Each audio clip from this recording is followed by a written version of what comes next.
नमो अरिहन्ताणं नमो सिद्धाणं नमो आयर्याणं नमो वज्रायाणं नमो लोये सबसाहुणं।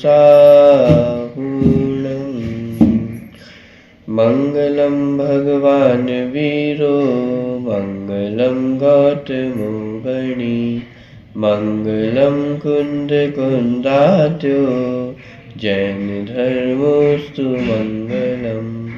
सर्वमङ्गलमाङ्गल्यं सर्वकल्याणकारकं प्रधानं सर्वधर्माणां जैनं जयतु शासनम्।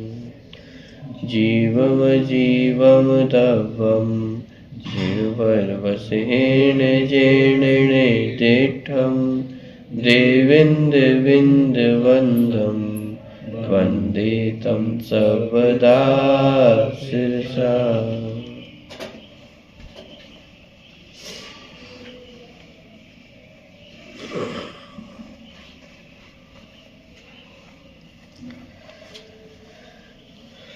द्रव्य संग्रह ग्रंथ 55वीं गाथा प्रश्न क्रमांक 252 गाथा का पाठ एक बार से करते हैं।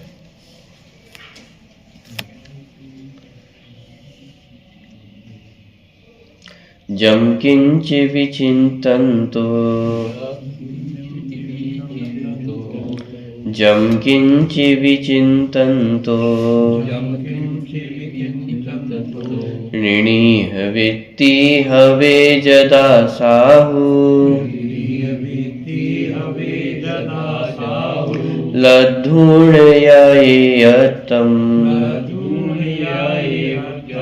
तदाहुतं तस्य निश्चयं ध्यानम्।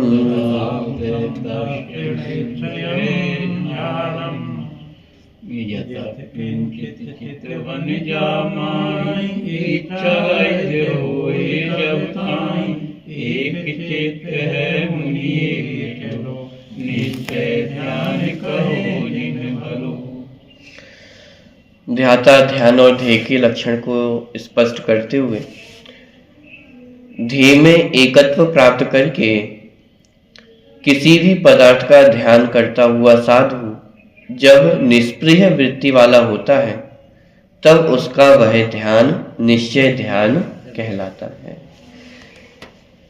ध्यान के स्वरूप को भी स्पष्ट किया, ध्याता के स्वरूप को भी स्पष्ट किया और ध्येय के स्वरूप को भी यहाँ पे स्पष्ट किया गया है। किस प्रकार से ध्यान किया जाता है? ध्यान माने किसी वस्तु पे एकाग्र चित्त होना, उसका नाम ध्यान है। तो ध्यान में तीन चीजें होंगी। एक तो ध्यान करने वाला, जिस वस्तु का ध्यान किया जा रहा है तो वह ध्येय, और इस पूरी जो प्रक्रिया है उसका नाम है ध्यान। तो ध्येय में एकत्व प्राप्त करके माने जिस भी किसी वस्तु का ध्यान किया जा रहा है तो उसके साथ तन्मयता होती है, उसके साथ एकत्व पना होता है।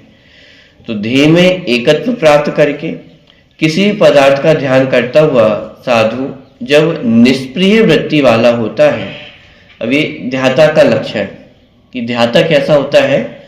निष्प्रिय वृत्ति वाला।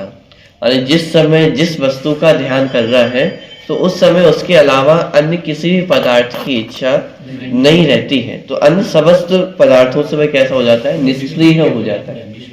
निष्प्रिय वृत्ति वाला होता है तब उसका वह ध्यान निश्चय ध्यान कहलाता है।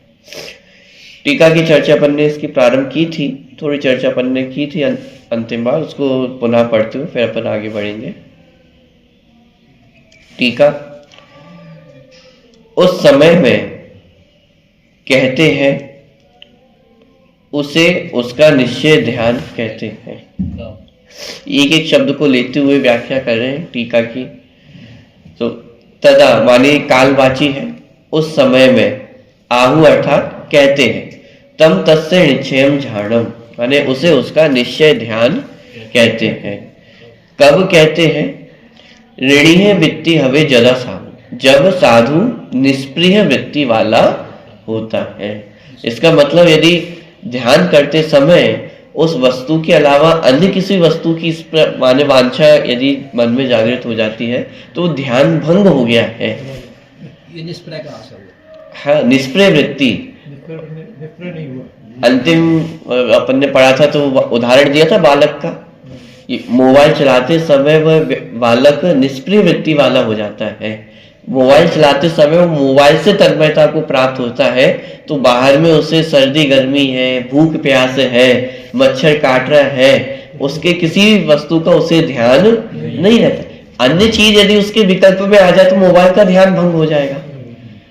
और जब तक मोबाइल का ध्यान चल रहा है तब तक अन्य सारी वस्तुओं से वह कैसा है, निष्क्रिय वृत्ति वाला है। तो इसलिए यहाँ पे कहा निश्चय ध्यान कब कहा जाएगा कि जब वह साधु पुरुष निष्क्रिय वृत्ति वाला हो, जिसकी ध्यान चल रहा है उसके अलावा अन्य किसी वस्तु की वांछा इच्छा विकल्प उत्पन्न नहीं होता है। तो कब वह निश्चय ध्यान कहलाता है, जब साधु निष्क्रिय वृत्ति वाला होता है। क्या करता हुआ, जम किंचे भी चिंतन, तो जिस किसी भी ध्येय का वस्तु स्वरूप से विशेष चिंतन करता हुआ, पहले क्या करके, लद्धून या एयत्तम, उस ध्येय में प्राप्त करके, क्या प्राप्त करके, एकत्व को अर्थात एकाग्र चिंता निरोध को प्राप्त करके, माने उस वस्तु में एकत्व को प्राप्त करके उसी का ध्यान करना, उसी में तन्मयता को प्राप्त होना, इसका अर्थ निश्चय ध्यान है। अब इसी को विस्तार से समझाए थे और विस्तार में समझाते हुए यहाँ पे प्राथमिक पुरुष की अपेक्षा वर्णन किया था सबसे पहले, जिसकी चर्चा अपन पहले कर चुके हैं, उसको यहाँ से पढ़ते हैं। विस्तार कथन, जो कोई भी ध्येय अर्थात कोई भी ध्यान करने योग्य पदार्थ कहा है उसका क्या अर्थ है। प्राथमिक पुरुष की अपेक्षा से सविकल्प अवस्था में विषय और कषाय दूर करने के लिए और चित्त को स्थिर करने के लिए पंच परमेष्ठी आदि पर द्रव्य भी ध्येय होते हैं। ये चूंकि मूल प्रयोजन तो मोक्ष मार्ग का चल रहा है, गाथा में तो सिर्फ इतना कहा कि जिस भी पदार्थ का ध्यान करना हो तो उसमें एकत्व को प्राप्त करके उस वस्तु का ध्यान करना चाहिए। टीका में मूल रूप से चूंकि हमारा प्रकरण मोक्ष मार्ग का चल रहा है तो यहाँ पे मोक्ष मार्ग पे ही उसको घटित करके बताया जाएगा, माने ध्यान किसे कहते हैं। तो देखिए मोक्ष मार्ग में जो प्राथमिक दशा है, तो प्राथमिक अवस्था में ध्यान का विषय अर्थात ध्यान का ध्येय कौन होगा। प्राथमिक अवस्था माने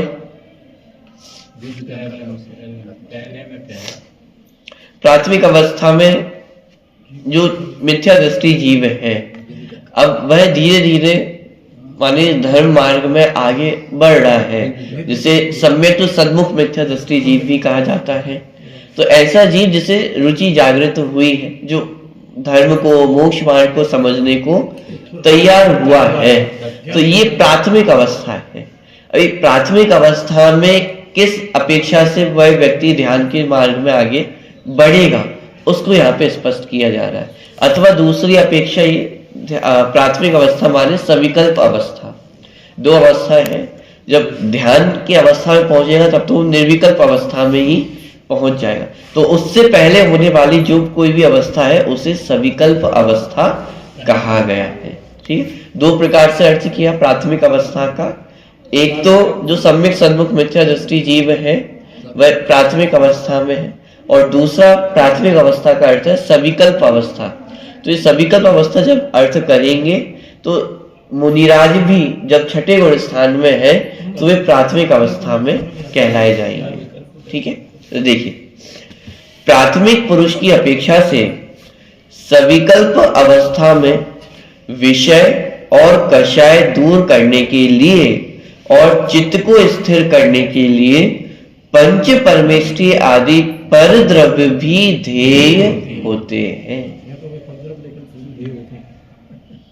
मोक्ष मार्ग में प्राथमिक अवस्था में सविकल्प अवस्था में पंच परमेष्ठी परद्रव्य होते हुए भी कैसे होते हैं, ध्येय होते हैं। अब यहाँ इस भाषा का प्रयोग क्यों किया, परद्रव्य होते हुए भी ध्येय होते हैं। इसका मतलब मोक्ष मार्ग में वास्तविक ध्येय तो कोई और है। भी शब्द का प्रयोग किया है, तो भी शब्द का प्रयोग क्या बता रहा है कि वास्तविक ध्येय तो कोई और है, लेकिन पंच परमेष्ठी को भी ध्येय कहा जा रहा है। और कब कहा जा रहा है? प्राथमिक अवस्था में, सविकल्प अवस्था में। क्यों? क्योंकि जब तक सविकल्प अवस्था है, पूर्ण निर्विकल्प नहीं हुए हैं, तब तक विकल्प तो खड़े हो रहे हैं। अब वो विकल्प दो रास्तों पे जा सकते हैं, या तो अशुभ मार्ग पे अथवा शुभ मार्ग पे। अशुभ मार्ग पे जाएंगे तो मोक्ष मार्ग से अथवा शुद्ध भाव से और दूर होते चले जाएंगे। तो अशुभ से बचने के लिए शुभ का उपदेश दिया, तो कहा कि पंच परमेष्ठी भी ध्येय है, माने ध्यान का विषय है। क्योंकि शुभ में रहेगा तो अशुभ से बच सकेगा, और शुभ में रहते हुए शुभ को भी छोड़ करके शुद्ध तक पहुंच सकेगा। लेकिन यदि अशुभ में ही चले गया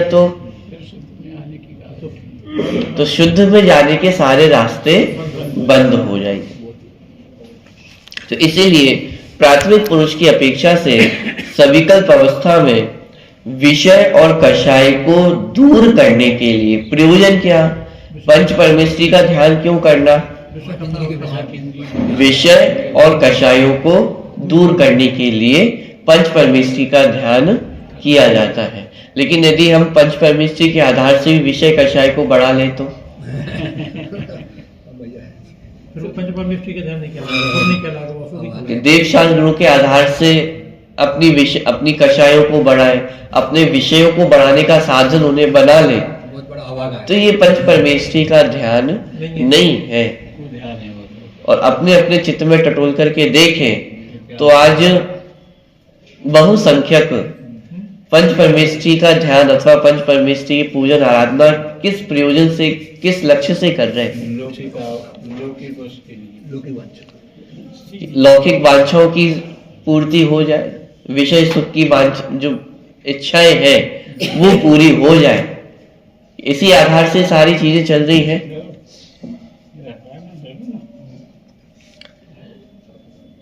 दो प्रकार के क्या, अनेक प्रकार के हम तीर्थ कहते हैं। उनमें से एक सिद्ध क्षेत्र हम कहते हैं, जहां से कोई भी पुरुष सिद्ध दशा को प्राप्त हुआ तो उन्हें हम सिद्ध क्षेत्र कहते हैं। तीर्थ क्षेत्र होते हैं, ऐसे अतिशय क्षेत्र भी होते हैं। और आज सबसे ज्यादा लोकप्रियता कौन से क्षेत्रों की हो गई है? अतिशय क्षेत्र। अतिशय क्षेत्र क्यों? क्योंकि यहाँ किसी ना किसी प्रकार का अतिशय हुआ है, और ऐसे भगवान के यदि हम दर्शन करेंगे तो हमारे जीवन में भी चमत्कार होगा, और जिसकी हम कल्पना भी नहीं करते हैं वो कार्य हमारे जीवन में हो जाएगा। तो हमें बहुमान किसका आता है?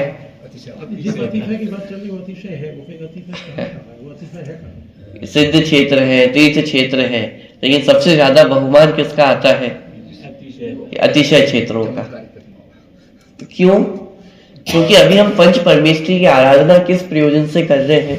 नहीं, अभी तो अतिशय के स्वरूप को ही नहीं जाना, अतिशय है क्या है। हाँ, वास्तविक जो अतिशय है वो तो अलग है, लेकिन जो लौकिक अतिशय है को देख करके हम आश्चर्यचकित हो जाते हैं, प्रसन्नचित्त हो जाते हैं, तो उसका बहुमान चित्त में क्यों है?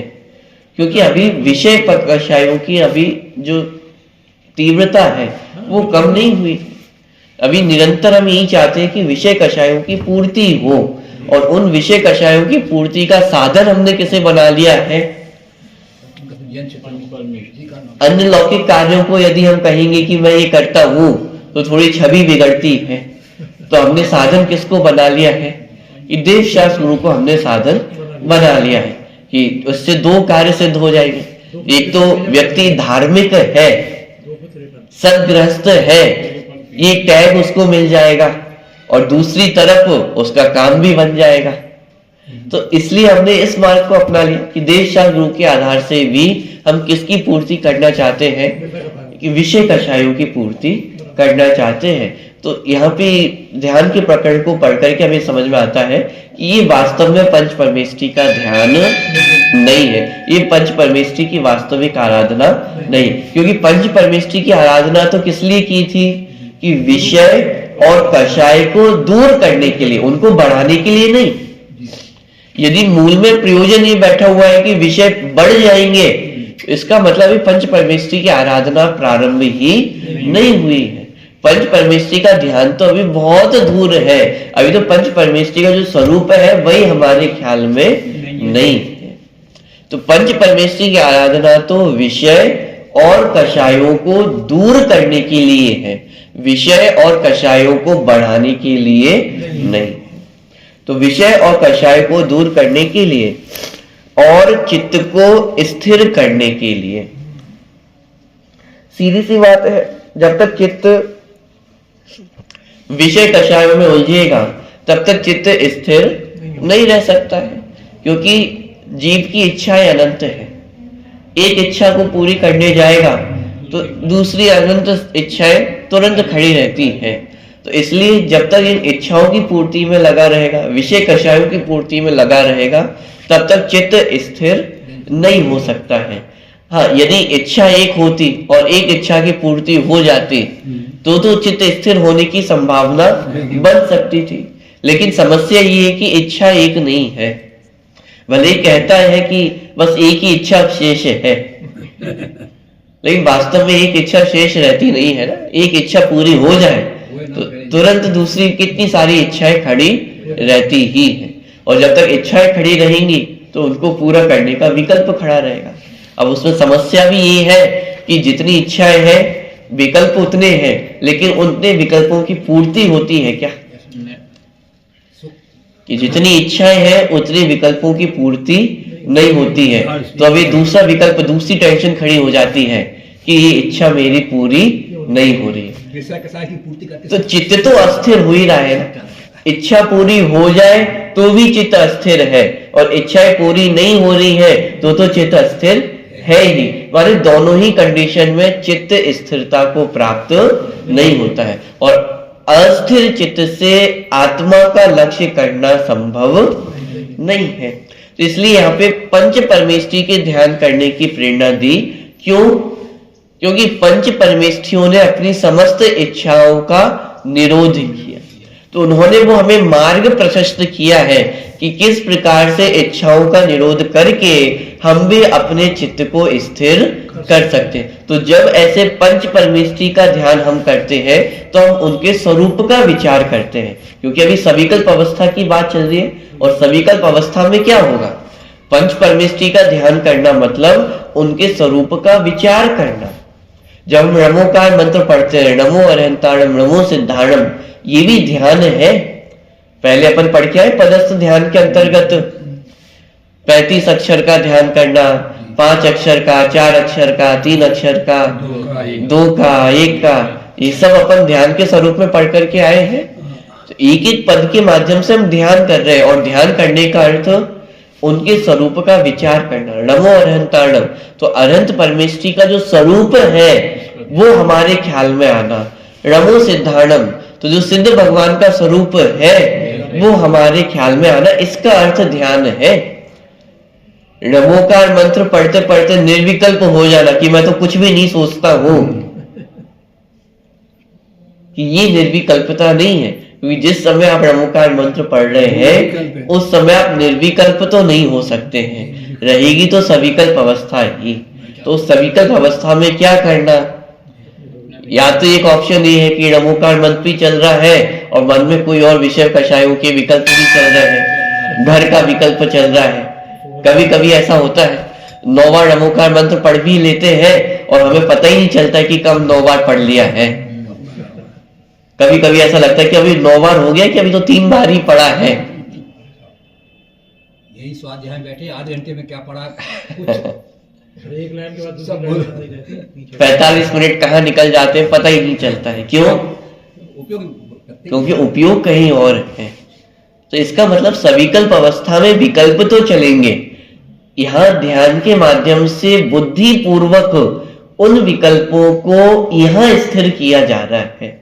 और एक जगह स्थिर करने से लाभ क्या हुआ कि समस्त जगत के जो विकल्प थे उनसे निवृत्त हो गया और एक जगह आकर के विकल्प स्थिर हो गए हैं।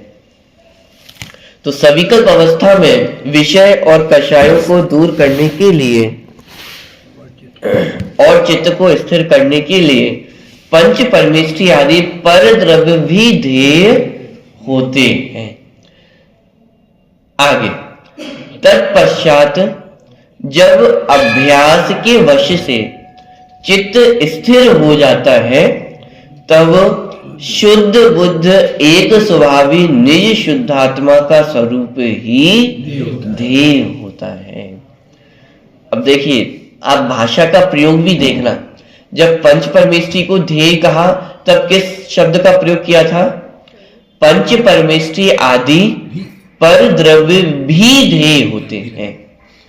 आगे जब शुद्धात्मा को ध्येय कहा तब क्या कहा? तब शुद्ध बुद्ध एक स्वभावी निज शुद्धात्मा का स्वरूप ही ध्येय होता है। पंच परमेष्ठी के ध्येय में ध्यान के ध्येय में क्या कहा? पंच परमेष्ठी भी ध्येय होते हैं। और यहाँ पे शुद्धात्मा को जब ध्यान का ध्येय कहा जा रहा है तब क्या कहा? कि शुद्धात्मा ही ध्येय होता है। माने क्या कि पंच परमेष्ठी को ध्येय कहा जा रहा है। कब कहा जा रहा है? प्राथमिक अवस्था में, सविकल्प अवस्था में उन्हें ध्येय कहा जा रहा है। लेकिन जिस समय पंच परमेष्ठी को ध्येय कहा जा रहा है उस समय भी वास्तविक ध्येय कौन है? लक्ष्य कौन है? कि लक्ष्य तो एक शुद्धात्मा ही है, वही वास्तविक परम ध्येय है। उसके अतिरिक्त और कोई भी ध्येय नहीं है। अथवा मंजिल पे पहुंचने के लिए भी पंच परमेष्ठी है, मंजिल पे ना रह पाए तो भी पंच परमेष्ठी है। हाँ, माने आगे बढ़ना तो भी पंच परमेष्ठी है। मूल प्रयोजन तो जो मोक्ष मार्ग में, ये मोक्ष मार्ग की प्राप्ति किसके आधार से होगी? कि मोक्ष मार्ग की प्राप्ति तो एक शुद्धात्मा के आश्रय से ही प्राप्त होने वाली है। इसलिए परम ध्येय तो वह शुद्धात्मा ही है। भक्ति पढ़ते अशरीरी सिद्ध भगवान आदर्श तुम ही मेरे, कि सिद्ध भगवान को आदर्श कहा है, लेकिन उस समय भी ध्यान का ध्येय कौन है? कि ध्यान का ध्येय तो शुद्धात्मा ही है। ध्यान का ध्येय सिद्ध भगवान नहीं है, आदर्श है। जिस मार्ग पर वो चले हैं उसी मार्ग पर मुझे चलना है। इस रूप में सिद्ध भगवान आदर्श है, अथवा जैसा मेरा वास्तविक स्वरूप है उसको दर्शाने वाले सिद्ध भगवान है। इसलिए वे मेरे आदर्श तो है, लेकिन मेरे ध्यान का ध्येय नहीं है। 24 तीर्थंकर भी मेरे ध्यान का ध्येय नहीं है। क्यों? क्योंकि मेरे ध्यान का ध्येय कौन है? निज शुद्धात्मा ही है। शब्द का प्रयोग किया ही का प्रयोग कब किया जाता है? कि जब अन्य समस्त का निषेध करना हो, कि जब अन्य समस्त कोई भी ध्यान का ध्येय नहीं है। वी का प्रयोग करते समय तो ये संभावना रखी कि पंच परमेष्ठी ध्यान का ध्येय है और इनके अलावा अन्य भी कुछ ऐसा है जो ध्यान का ध्येय है। लेकिन जहाँ ही कहा जा रहा है कि वह दृढ़ता पूर्वक स्थापित कर रहे हैं कि शुद्धात्मा ही ध्यान का ध्येय है, अन्य और कोई भी ध्यान का ध्येय नहीं है। अन्य किसी वस्तु को ध्यान का ध्येय कहा था वह प्राथमिक अवस्था में कहा था, सविकल्प अवस्था में कहा था। क्योंकि चूंकि जीव शुद्धात्मा तक नहीं पहुंच पा रहा था, इसीलिए पंच परमेष्ठी को ध्यान का ध्येय बनाना पड़ा था। जैसे हम कहीं ट्रैवल करते हैं, आपको 1000 किलोमीटर चलना है, तो कंटिन्यू 1000 किलोमीटर तक चलना संभव नहीं है। तो इसलिए मजबूरी में कहा था कि भाई 500 किलोमीटर के बाद एक ठहरने का स्थान आपको मिलेगा, मंदिर की व्यवस्था है, धर्मशाला है, भोजन की व्यवस्था है, तो वहां आप जाकर के रुक जाना। लेकिन मंजिल तो वो आपकी 1000 किलोमीटर के बाद ही आने वाली है, लेकिन चूंकि कंटिन्यू वहां तक चलना संभव नहीं था, इसलिए एक आपको उपाय बताया था कि भाई ये भी एक उपाय है, आप रुक जाना, ठहर जाना, समुचित व्यवस्था आपकी हो जाएगी। ऐसे ही जब तक जीव पूर्ण निर्विकल्प अवस्था में नहीं पहुंचा है, तब तक के लिए उपाय बताया था कि पंच परमेष्ठी की आराधना करना, पंच परमेष्ठी के स्वरूप का विचार करना। क्यों? क्योंकि यदि इतना करोगे तो आप मार्ग से भटकोगे नहीं, और यदि ये नहीं किया तो फिर विपरीत मार्ग पे आप चले जाएंगे, और विपरीत मार्ग पे जाएंगे तो आप अपने गंतव्य से बहुत दूर होते चले जाएंगे। तो ये बीच में आने वाला एक पड़ाव था जिसको उपादेय कहा गया था, लेकिन वास्तव में ये उपादेय नहीं था। वास्तविक ध्यान का विषय तो निज शुद्धात्मा ही है, तो लक्ष्य तो निज शुद्धात्मा की आराधना का ही। ठीक है, तो तत्पश्चात जब अभ्यास के वश से चित्त स्थिर हो जाता है, किस चीज का अभ्यास किया? चित्त को स्थिर करने का अभ्यास किया। हमारे पंच परमेष्ठी के स्वरूप को पढ़ करके, समझ करके, उनको ध्यान का विषय बना करके अपने चित्त को स्थिर करना हमने सीखा कि जो पंचेंद्रिय के विषयों में हमारा उपयोग भटकता था, उस उपयोग को कहाँ स्थिर करना सीखा? पंच परमेष्ठी के स्वरूप के विचार में स्थिर करना सीखा। इससे क्या लाभ हुआ कि जो अन्य समस्त लौकिक विकल्प उत्पन्न होते थे, चित्त अस्थिर होता था, वहां से हटा करके चित्त को हमने एक जगह पर स्थिर कर लिया। तो तत्पश्चात जब अभ्यास के वश से चित्त स्थिर हो जाता है, तब शुद्ध बुद्ध एक स्वभावी निज शुद्धात्मा का स्वरूप ही ध्येय होता है। तब अन्य कुछ भी ध्येय शेष नहीं रहता है। तब शुद्धात्मा का ध्यान भी ध्यान में भंग उत्पन्न करने वाला हो जाता है। क्यों? 7वें 8वें गुणस्थान में जब जीव पूर्ण निर्विकल्प अवस्था को प्राप्त हो गया है, तब यदि पंच परमेष्ठी संबंधी विकल्प उत्पन्न होते हैं तो वह भी ध्यान को भंग करने वाले हो जाते हैं। इसलिए यहाँ पे कहा कि उस समय तो निज शुद्धात्मा ही ध्येय होता है, उसके अलावा अन्य कुछ भी ध्येय नहीं होते। तथा निष्प्रिय शब्द से मिथ्यात्व, 3 वेद, हास्य, रति, अरति, शोक, भय, जुगुप्सा, ये 6, और क्रोध, मान, माया, लोभ, ये 4, इन 14 अभ्यंतर परिग्रहों से रहित और क्षेत्र, वास्तु, चांदी, सोना, धन, धान्य, दासी, दास, कुप्य और भांड, इन 10 बहिरंग परिग्रहों से रहित ऐसा ध्याता का स्वरूप कहा है। निष्प्रिय शब्द का प्रयोग किया था कि साधु कैसा होता है? निष्प्रिय वृत्ति वाला। कौन सा साधु? जो ध्यान कर रहा है वह साधु कैसा होता है? निष्प्रिय वृत्ति वाला होता है। तो निष्प्रिय का अर्थ यहाँ पे खोला कि 14 माने जो बहिरंग अंतरंग परिग्रह है और 10 बहिरंग परिग्रह, माने समस्त प्रकार के परिग्रहों से रहित होता हुआ। तो 4 कषाय, क्रोध, मान, माया, लोभ, मिथ्यात्व और हास्य, 9 कषाय, इन समस्त प्रकार की कषायों से रहित, और 10 प्रकार का जो बहिरंग परिग्रह है उन सब से रहित वृत्ति वाला वह साधु पुरुष होता है। तो इस प्रकार ध्याता का स्वरूप यहाँ पे स्पष्ट किया कि ध्याता कैसा होता है? निष्प्रिय वृत्ति वाला होता है। निष्प्रिय वृत्ति है मतलब किसी प्रकार की कषायों के विकल्प उससे खड़े नहीं हो रहे हैं, और जो विषय पदार्थ थे, माने जो बहिरंग परिग्रह है, पंच इंद्रिय के विषयभूत पदार्थ हैं, जो उसके विकल्प उसे खड़े नहीं होते हैं। इसका अर्थ है कि वह कैसा हो गया है? निष्प्रिय वृत्ति वाला हो गया है। तो ऐसा ध्याता का स्वरूप कहा है।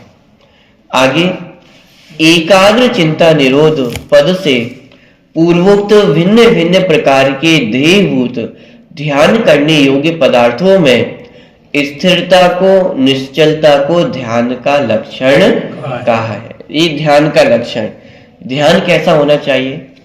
एकाग्र चिंता निरोधो, माने एक का ही ध्यान करते हुए अन्य समस्त चिंताओं का निरोध होना। चिंता अर्थात विकल्पों का निरोध होना, एक का ही ध्यान होना और समस्त विकल्पों का निरोध होना, ये ध्यान का लक्षण है।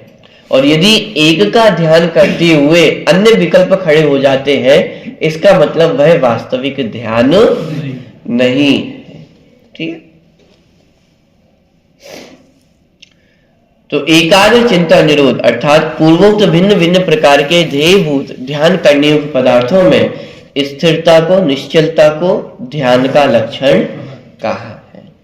जैसे हमें निरंतर शरीर का ध्यान रहता है या नहीं रहता है। प्रतीक कहा जाए तो तुरंत अपना ध्यान आता है या नहीं आता है कि ये मेरी बात चल रही है। अन्य कोई नाम कहा जाए तो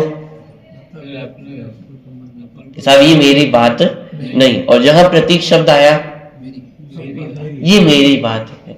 अरे इतना ही नहीं, कहीं यदि नाम पढ़ भी ले प्रतीक लिखा हुआ तो तुरंत किसका ध्यान आ जाता है? स्वयं का ध्यान आ जाता है। किसी दुकान का नाम हो प्रतीक ट्रेडर्स, तुरंत किसका ध्यान आ जाएगा? अपना ध्यान आएगा। इसे कहते एकाग्रता, इसे कहते तन्मयता, इसे कहते ध्यान। कहीं पर भी नाम पढ़ रहा है, पहुंच कहां पे रहा है? अपने तक पहुंच, माने जहां ध्यान चल रहा है वहां तक पहुंच रहा है। हालांकि ये जो ध्यान है ये तो कु ध्यान है, मिथ्या ध्यान है। ये ध्यान तो जितनी जल्दी छूटे उतना अच्छा है, लेकिन जो ध्यान है उसकी प्रवृत्ति, उसकी जो स्वभाव है वो हमें समझ में आ रहा है कि जहां ध्यान होता है वह तन्मयता होती है, वह अन्य विकल्प खड़े नहीं होते हैं। जहां प्रतीक शब्द से जुड़ान हो गया है तो अब वो प्रतीक शब्द सुनते ही मुझे अपना ध्यान आता है। दुनिया में भले ही कितने प्रतीक होंगे, अलग अलग जगह अलग अलग अपेक्षाओं से प्रयोग किया गया होगा, लेकिन पहुंच कहां जाता हूं मैं? स्वयं तक पहुंच जाता हूं।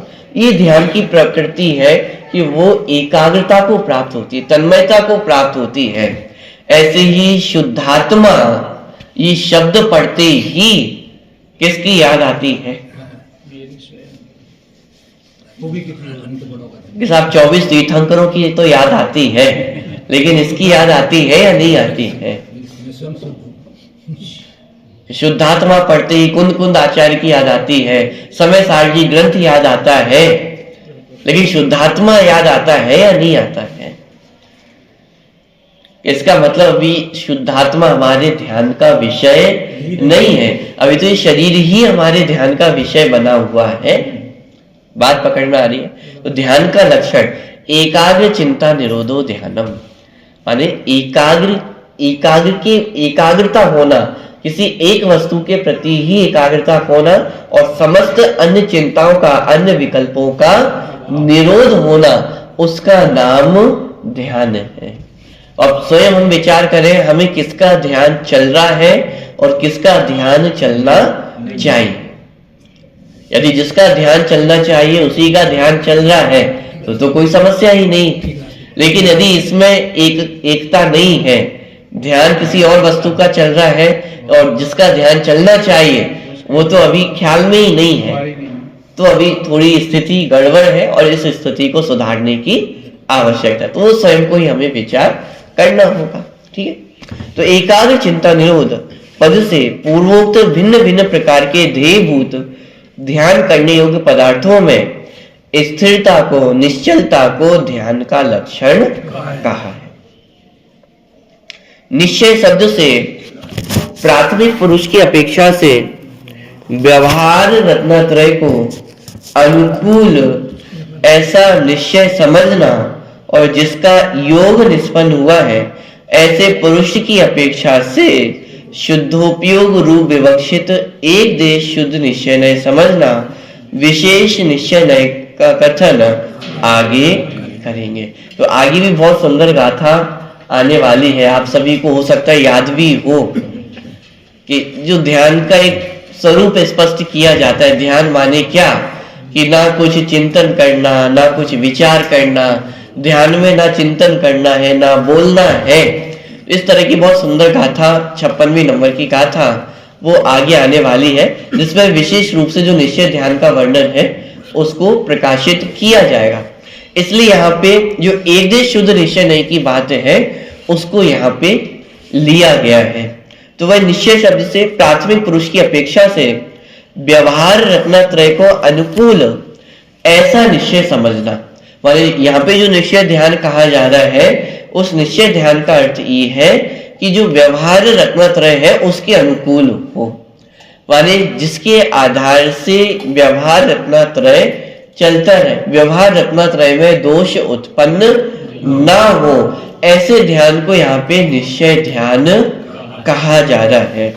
तो प्राथमिक पुरुष की अपेक्षा से व्यवहार रत्नत्रय को अनुकूल ऐसा निश्चय समझना, और जिसको योग निष्पन्न हुआ है ऐसे पुरुष की अपेक्षा से शुद्धोपयोग रूप विवक्षित एक देश शुद्ध निश्चय समझना।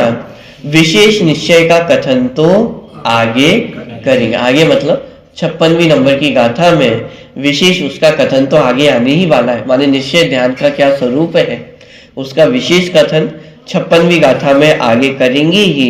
यहाँ पे जो प्राथमिक अवस्था में जो सम्यक दृष्टि जीव हैं जिन्होंने रत्नत्रय को प्रकट किया है, उस रत्नत्रय के अनुकूल जो ध्यान है, माने पंच परमेष्ठी की आराधना है, पंच परमेष्ठी का ध्यान है, उसे भी निश्चय ध्यान की संज्ञा दी जा रही है। उसे यहाँ पे निश्चय शब्द से अभिहित किया गया है। इसलिए यहाँ पे कहा एक देश शुद्ध निश्चय नहीं की अपेक्षा से यह कथन समझना।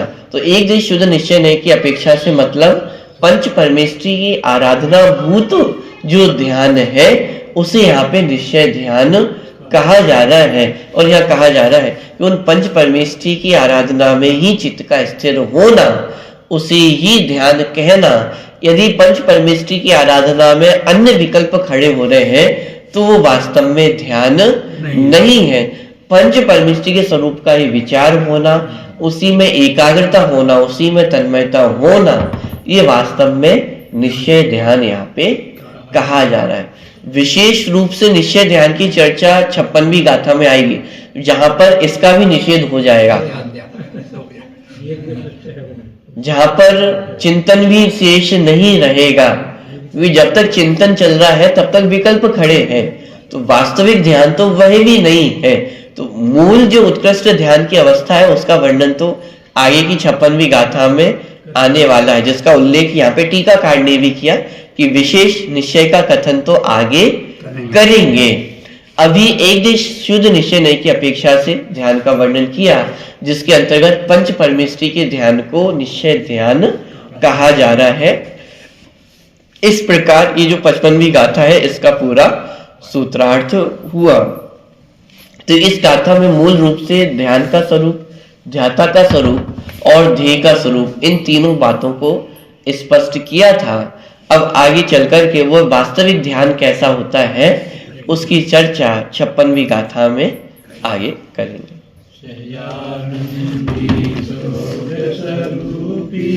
अविनाशी में